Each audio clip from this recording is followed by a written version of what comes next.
क्या कभी आपने सोचा है कि धन केवल सिक्कों और नोटों का ढेर नहीं, बल्कि एक जीवित, बहती हुई आध्यात्मिक ऊर्जा है।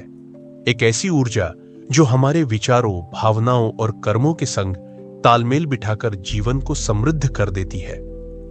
नमस्कार, आप सुन रहे हैं सोलफुल जर्नीज, एक ऐसी यात्रा जहां हम खोजते हैं आत्मा की गहराइयों में छुपे हुए रहस्यों को। आज हम जानेंगे धन के उस रहस्य को जो सदियों से हमारे भीतर गूंजता आया है। बहुत पुराने समय की बात है, जब ऋषि मुनि गहरे वनों में तपस्या करते थे, तब उन्होंने एक रहस्य जाना था कि समृद्धि केवल भौतिक वस्तु नहीं, एक जीवंत ऊर्जा है। समय के साथ यह गुप्त ज्ञान धूल में दब गया और धन केवल स्वर्ण और रजत की चमक तक सीमित रह गया। प्राचीन भारत में जब सभ्यताएं नदियों के किनारे फली फूली, तब लक्ष्मी को केवल धन की देवी नहीं, बल्कि आध्यात्मिक समृद्धि की प्रतीक माना गया। ऋग्वेद के एक मंत्र में प्रार्थना की गई, सौभाग्यम ददातु हिरण्यम, यानी सोने के साथ सौभाग्य भी प्रदान हो। यहां सौभाग्य का अर्थ केवल संपत्ति से नहीं, बल्कि जीवन की पूर्णता से था। मिस्र के प्राचीन ग्रंथों में मात का सिद्धांत था, एक ऐसी ऊर्जा जो ब्रह्मांडीय संतुलन और सत्य से जुड़ी थी। चीन में ताओ के प्रवाह में विश्वास था, जहां धन उसी ची ऊर्जा का भाग था जो प्रकृति और मन के संतुलन से फलती फूलती थी।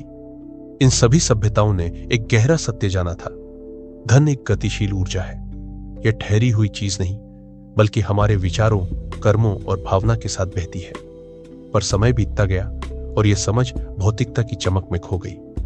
मध्य युगों में धन केवल अधिकार और शक्ति का प्रतीक बन गया, परंतु कुछ संत इस रहस्य को बचाकर रखते रहे।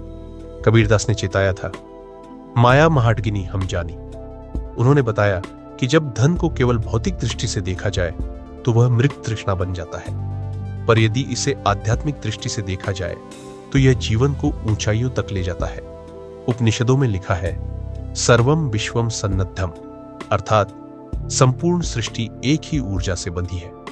धन भी उसी ऊर्जा का एक प्रवाह है, लेकिन यह ऊर्जा तभी बहती है जब मन में उदारता हो, हृदय में आभार हो और जीवन में एक उद्देश्य हो।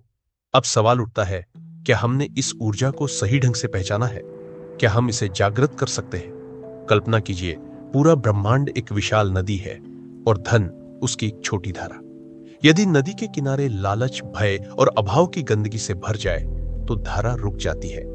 पर जब हम विश्वास, उदारता और आभार से अपने जीवन को सजाते हैं, तो वही धारा नृत्य करती हुई हमारे जीवन में प्रवेश करती है। प्राचीन भारत में प्राण शक्ति, प्राणा का सिद्धांत था। जिस प्रकार प्राण जीवन को चलाता है, वैसे ही धन की ऊर्जा जीवन में प्रवाहित होती है। यह ऊर्जा न तो अच्छी है न बुरी, यह बस हमारी सोच और कर्मों का प्रतिबिंब है। एक साधु की कहानी सुनिए, जिसके पास न धन था न वैभव, फिर भी राजा महाराजा उसके चरणों में सिर झुकाते थे, क्योंकि वह प्रेम, ज्ञान और आशीर्वाद का प्रवाह लगातार दूसरों तक बहाता था। उसी प्रवाह ने उसे अदृश्य पर अपार समृद्धि प्रदान की थी। तो असली स्रोत क्या है? बाहरी प्रयास या आंतरिक अवस्था? सच्चाई यह है कि आपके विचार, आपकी नीयत, आपका कर्म यही दिशा तय करते हैं। धन की ऊर्जा का सबसे बड़ा रहस्य है संतुलन, देने और लेने के बीच का संतुलन। अगर आप केवल संग्रह करेंगे या केवल लुटाएंगे तो ऊर्जा रुक जाएगी।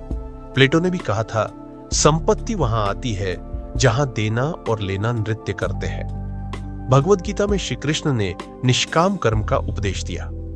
जब हम सेवा और उद्देश्य के साथ कार्य करते हैं तो धन की ऊर्जा स्वयं बहने लगती है। भारतीय योग शास्त्र में बताया गया है, धन का प्रवाह मूलाधार चक्र से जुड़ा है। जब यह चक्र डर और असुरक्षा से जकड़ा होता है तो समृद्धि भी बाधित हो जाती है। परंतु जब हृदय चक्र, प्रेम और उदारता का केंद्र खुलता है तो समृद्धि सहजता से आती है। जब आप किसी की निस्वार्थ मदद करते हैं तो क्या आपने देखा है कि अवसर अचानक आने लगते हैं? यह कोई संयोग नहीं, यह ब्रह्मांड का नियम है। पर याद रखिए, यदि आप इस ऊर्जा का दुरुपयोग करते हैं, लालच, स्वार्थ या छल से, तो यह प्रवाह अवरुद्ध हो जाता है। अब प्रश्न यह है, इस ऊर्जा को अपने जीवन में कैसे बुलाएं? उत्तर है कृतज्ञता, उदारता, चक्र संतुलन, सकारात्मक संकल्प और शुद्ध कर्म। हर सुबह आभार प्रकट कीजिए, हर सप्ताह निस्वार्थ कुछ दीजिए। अपने मूलाधार चक्र को साधना से संतुलित कीजिए। अपने संकल्पों को उच्च और सकारात्मक बनाएं और अपने कर्मों को सेवा और सच्चाई से भर दीजिए। याद रखिए, धन एक नदी की तरह है जो धीरे धीरे परंतु निश्चित रूप से आपके जीवन में बहने लगती है। आशा है इस आध्यात्मिक यात्रा ने आपके विचारों में एक नई रोशनी जगाई होगी। अगर इस कहानी ने आपके हृदय को छुआ हो तो इसे अपने प्रियजनों के साथ साझा करें और हमारे चैनल सोलफुल जर्नीज को सब्सक्राइब करना न भूलें। हमारी अगली यात्रा तक नमस्कार।